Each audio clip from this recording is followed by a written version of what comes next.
Hi there.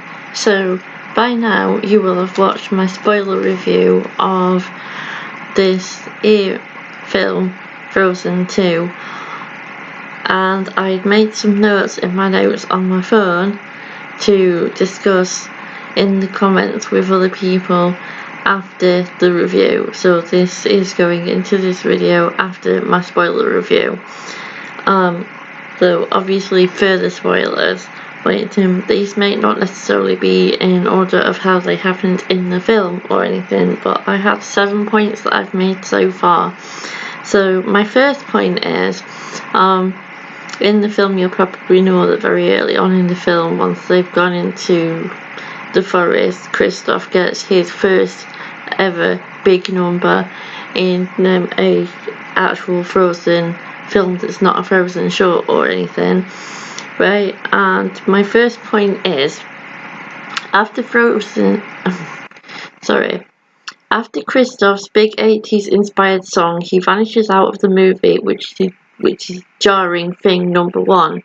So after he sings his big song about being lost in the woods because he hasn't got Anna beside him and everything, and however he does his big 80s inspired song with things that like a Queen bit with like 3 reindeers behind him and all this other stuff, he just vanishes out of the film. Obviously he wasn't key to the particular Anna Elsa plot that was going on at that point, but for him to have vanished completely out of the film, considering how integral he was in the first film, it's just a completely jarring thing to happen. He just vanishes until the creators of the film deemed that he needs to be back in it again. He's basically is literally lost in the woods. We don't see him for ages. The second point is, at a certain point in the film, Anna and Elsa do split up because Elsa wants to go off to follow this voice and stuff that she's been following, and go to to Harlan. So my second point is, when Anna and Olaf go into the cave where Olaf eventually flurries away, right?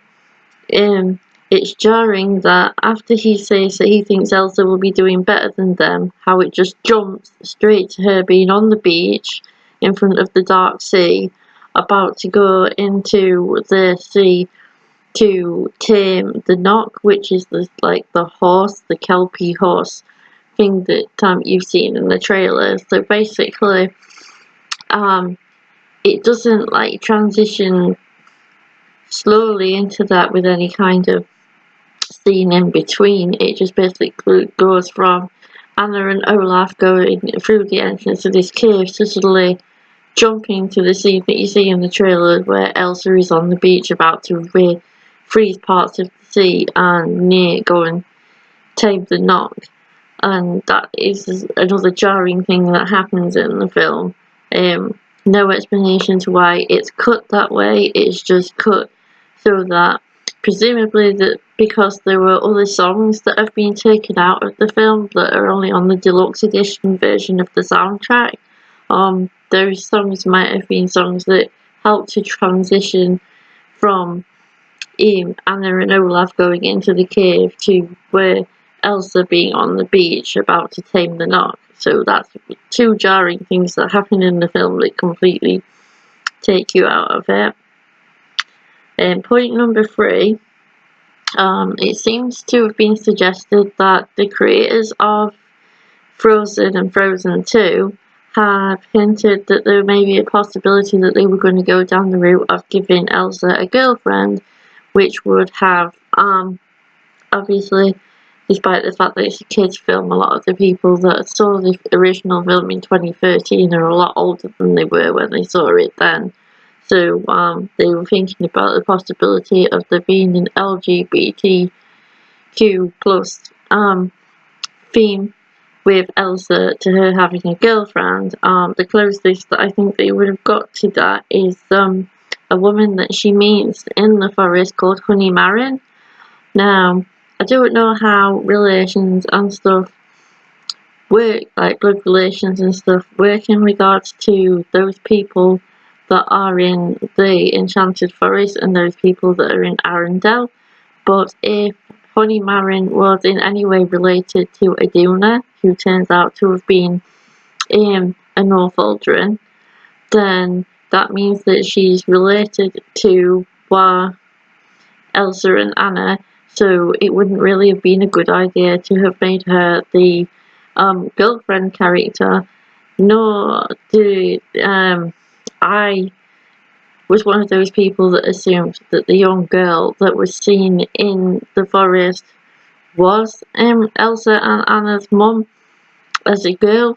I don't think she controlled the spirits of the forest. I think the spirits of the forest was just there, and the Northuldrens, who were in tune with nature, just played with this like forest spirits, like the wind spirit that got to be known as Gale and stuff like that. So I don't think that I have no idea whether or not it was supposed to have been suggested that the Northuldrens were magical, or just that they utilised the magic of the forest and that's why they lived there. I don't think Iduna was magical, and I don't think it really still explains why Elsa has powers if the Northuldrens and that don't.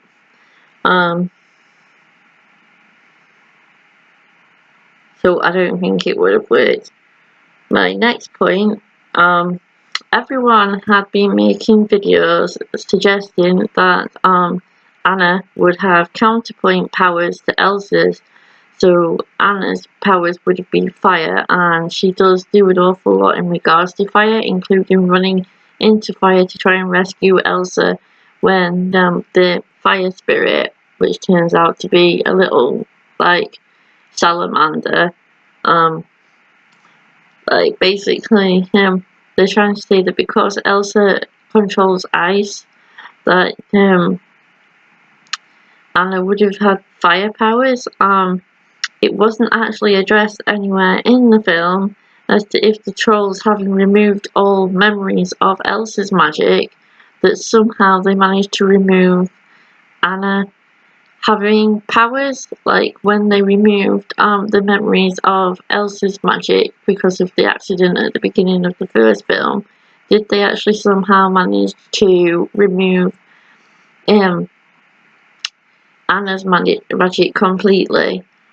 My point number 6 does actually tie in with that. I'll get to point number 5 in a minute, but my point number 6, I wrote, if Anna was meant to have had powers, would she not have remembered that she had them when she saw the trolls, Elsa, and the forest spirits' magic?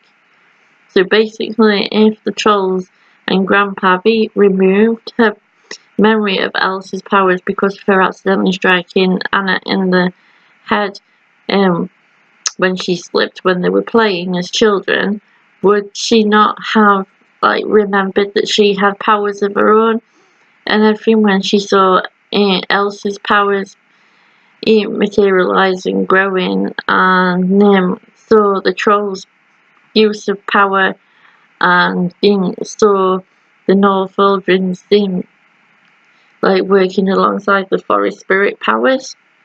That would have made sense to me. Going back to point number 5, the songs that have been taken out of the film, which you'll only find on the deluxe edition soundtrack, which is on Spotify, so you'll be able to listen to these songs, which includes another song for Olaf called Unmeltable Me, another song that Kristoff sings to Anna, and I think 1 or 2 songs that Anna and Elsa, or the people that play Anna and Elsa, sing either on their own or to each other. So like, I think those songs, right, not necessarily Olaf's other song or Kristoff's other song, but I think Anna and Elsa as the 2 main characters of the film should have had their other songs put into the film, because like I said in my previous point. If they'd have had those other songs in the film at the points that I think they should have been in, it would have helped to transition between those different parts of the film more smoothly than just suddenly throwing in an 80s inspired tune for Kristoff and Olaf's song about things making sense when we're older. Right? So that was my first 6 points. My last point is in this beginning in the story, right, they don't show you what who it is that rescues Agnar from the forest.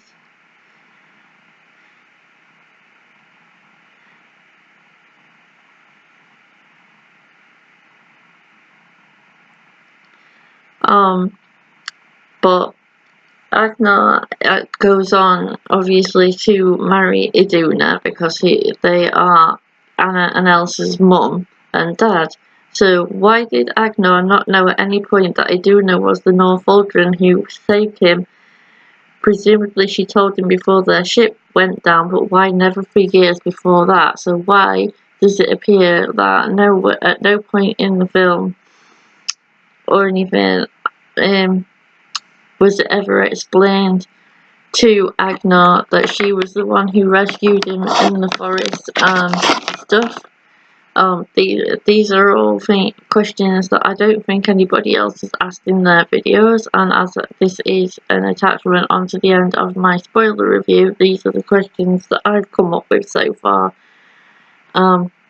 So thank you for listening. If anybody has an answer to these questions, please leave it in the comment section down below, and please leave a like if you like this video. Share it on social media such as Twitter, Facebook, and places like that. And don't forget, most importantly for the algorithm and Facebook, especially with things changing at the moment in regards to the copper laws and everything, please don't forget to subscribe because it does help. So I will see you all very, very soon. Bye for now.